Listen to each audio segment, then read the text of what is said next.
Hi there. Have you ever finished a home health visit and thought, I know I did a lot during that visit, but how do I put it all into a note? Today I'm going to walk you through an entire home health patient scenario using the clinical thinking system.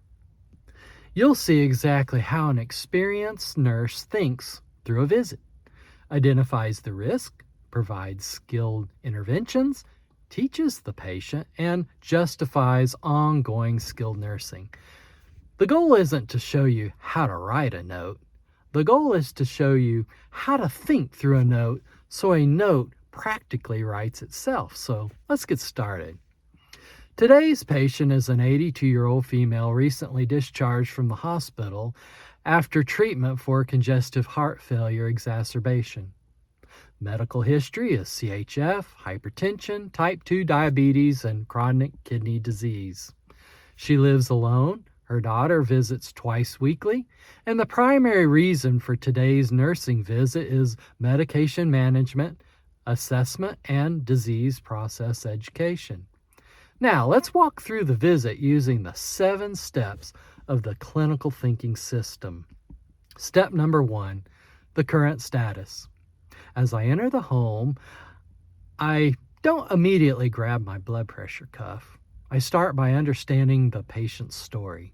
I ask, how have you been feeling since my last visit? And the patient responds, I've been more tired this week. She also reports, I'm getting a little more short of breath when I walk to the kitchen. So I ask, is there any swelling? She responds, well, my ankles seem puffier than usual. And immediately I have a clinical picture beginning to form in my mind. Current status: increased fatigue, increased shortness of breath, increased lower extremity swelling. Now I know the story. I need the evidence. So step number 2 is the assessment findings. Now I begin collecting objective data. Vital signs. Well, the blood pressure was 148/82, heart rate was 88, and the respirations were 20, and oxygen saturation 94%. Weight, 3-pound increase since the previous visit. And my assessment findings, 2+ pitting edema in the bilateral lower extremities, mild crackles in bilateral lung bases, and medication bottles present on kitchen table.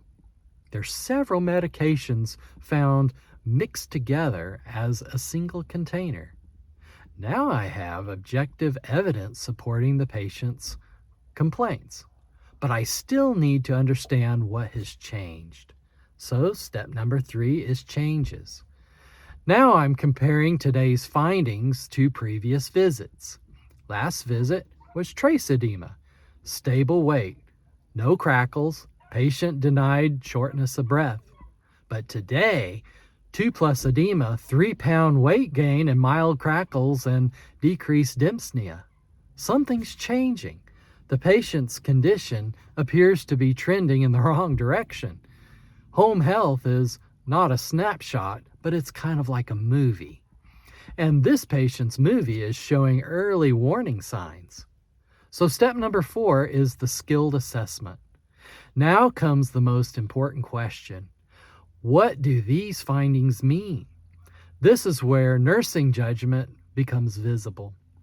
My skilled assessment: recent weight gain, increased edema, crackles, and worsening shortness of breath may indicate early fluid retention and increased risk for congestive heart failure exacerbation. While reviewing the medications, I discover something concerning. The patient does admit, well, I haven't been taking my water pill every day because it makes me go to the bathroom too much. Now the situation becomes more clear. Medication noncompliance may be contributing to the symptom progression. This is not simply a medication review. This is a clinical assessment of risk. So step number 5 is the skilled interventions. Now I ask, what action should I take because of what I found? Well, the first intervention is medication reconciliation performed. Second intervention is reviewed prescribed diuretic schedule. And the third intervention is identified missed doses over the previous week. The fourth intervention is contacting the doctor regarding weight gain, edema, crackles, and reported medication non-adherence. And then the fifth intervention is reinforced importance of medication compliance in preventing fluid overload and a possible hospital or readmission to the hospital. Notice something important here. Every intervention is directly connected to the assessment finding. Nothing is random, and everything has a clinical purpose. So step number 6 is education. This is where many nurses unintentionally weaken their documentation. Instead of documenting medication teaching provided, let's think more specifically. What exactly did I teach?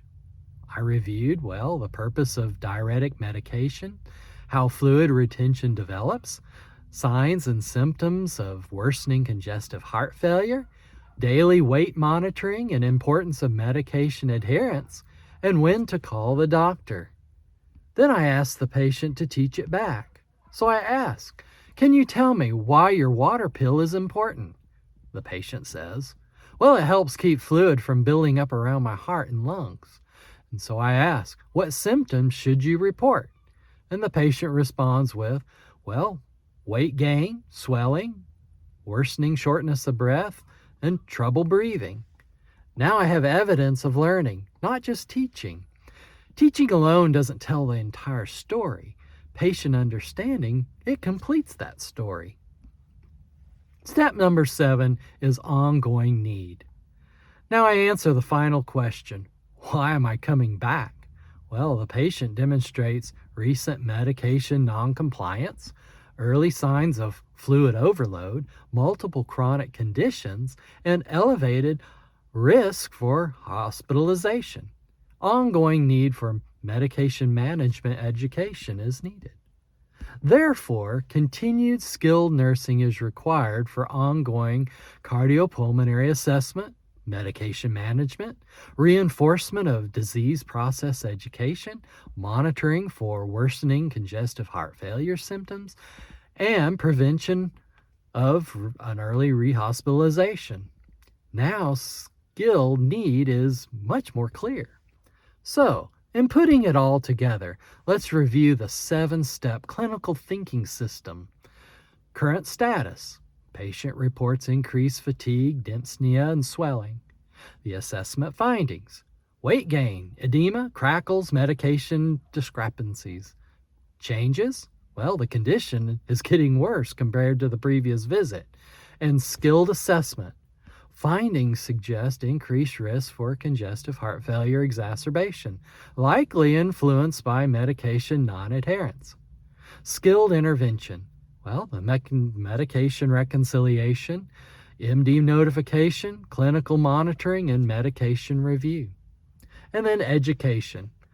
Diuretic purpose, symptom recognition, daily weights, and teach back successfully completed. And then ongoing need.